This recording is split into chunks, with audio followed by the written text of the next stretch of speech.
Hi, I'm Dr. Keith Johnson. You know, there's a reason that the Bible is the best-selling book in history, because the Bible is God's letter to us. Not just his letter, his love letter to us, explaining to us who he is, why he thinks the way he does, what he's trying to do with you and me, and what he's trying to do with the entire happenings of the world and the universe. The Bible is written so that you and I can understand God a lot, because our thoughts are not his thoughts, our ways are not his ways, we're different than he is, and he wants us to know him. And the more you read the Bible, the more you know how he thinks. And sometimes it brings up questions that you don't quite understand. The reason I say all that is to say this, that I want to recognize for you what I believe to be one of the most important verses in the Bible. When you're trying to understand what God is doing or what he says, I want you to read one of the verses that the wisest man in history, King Solomon, wrote to give us an understanding of God himself. Proverbs 3, 5, and 6. Trust in the Lord with all thine heart. Lean not unto thine own understanding. In all thy ways acknowledge him, and he shall direct thy path. I never go a day without saying that verse 3 or 4 times a day to keep my mind set on an understanding of what God is trying to do, and realizing that I don't really have to understand what God is trying to do. I've got to trust in him. True faith in God is trusting that God is, and that God knows what he wants to do, and that he's doing it with me and with anyone else and everything else that goes on in the universe. Trust in the Lord with all thine heart. Now, the Bible makes it very clear that it is impossible to please God without faith. You must believe that he is, and that he is a rewarder of them that seek him. In trusting in God and believing that God will do what he wants to do, I don't have to worry about it anymore. In fact, Jesus made it very clear. Why are you worrying? Don't worry. We need to stop worrying. In fact, worry kills us. Psychiatrists will tell you that 85% of the people in hospitals now are there because of worry, and because of some illness related to worry that somehow shows up on your physical being as a result. It's what's in the mind that determines sometimes what's in the heart. And it's that mindset that creates the problems of the heart, and then sends the heart on a certain direction to carry out certain activities. By the standard that God has laid down with us, God is asking us to do nothing but to trust him. Now that takes a weight off of my shoulders, because I worry a lot. In my personality and temperament, I've known to worry. I feel deeply. And when I feel, I worry. I worry that it's not going to turn out the way it should. Or you listen about somebody that's saying something wrong, and you worry how that's going to go. Or you worry about whether you'll be successful. Or you worry about how somebody feels about you. There's too much worry. And that's where this Bible verse becomes so deep to you and me. Trust in the Lord with all thine heart, and lean not unto thine own understanding. I don't have the understanding of God. I can't trust myself. I can't trust my thoughts.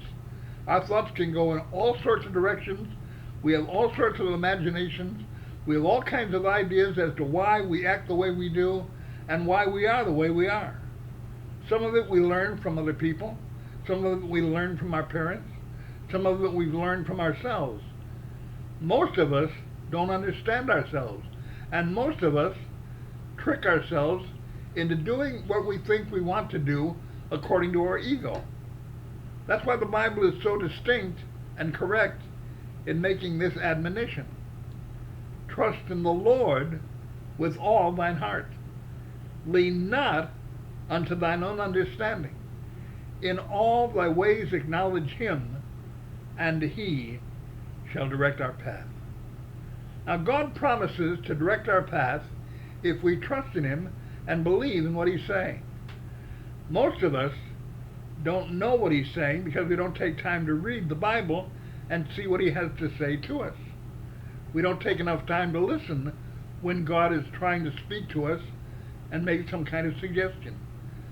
We don't take the time to understand how much God loves us or to realize that God is trying to communicate.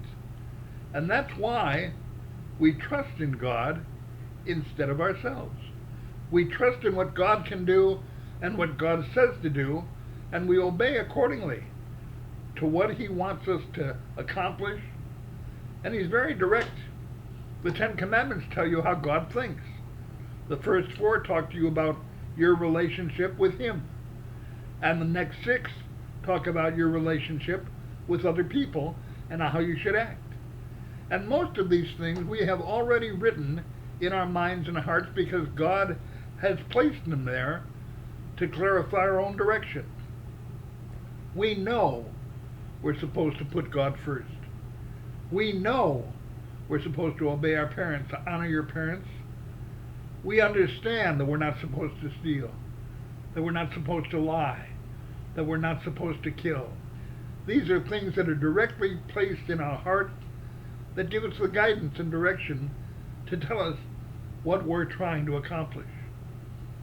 It's very important that we trust in God and believe in what Jesus has to say, and then that we follow his direction. It relieves me of a lot of responsibility.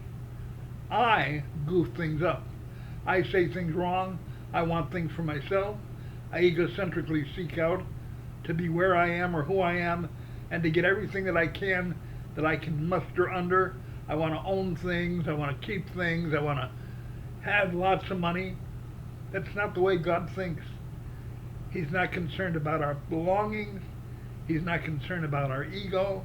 He's not concerned about how we feel or what we think might happen.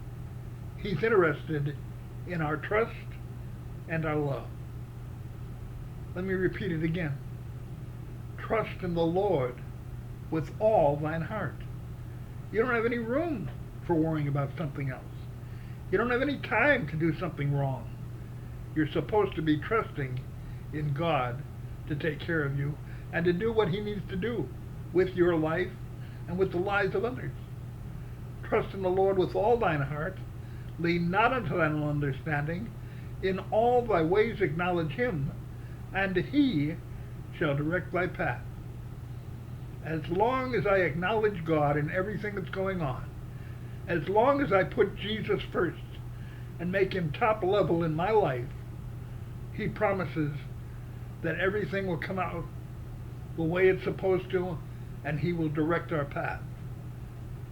Listen very carefully one more time and learn by your heart to say these words often, because what they'll do is when you're on the wrong plan or going the wrong direction or not thinking right, that when you repeat that verse, it'll put you right back on the road you need to be there. I have to repeat it many times because many times I find I'm on the wrong road. Trust in the Lord with all thine heart. Lean not unto thine own understanding. In all thy ways acknowledge him, and he shall direct thy path. I might be going the wrong direction. I might be thinking the wrong thing. I might be doing the wrong thing, but when I put my mind and trust and faith in the God that loves me and the Jesus that saved me, suddenly I am on the right road instantaneously, and my mind is set in the right direction, looking for the proper direction, looking for what they call the way, the truth, or the life. Without the way there is no going. Without the truth there is no knowing. Without the life there is no living. And Jesus said, that's what I am, the way, the truth, and the life. Trust in the Lord with all thine heart. Lean not unto thine own understanding. In all thy ways acknowledge him, and he shall direct thy path.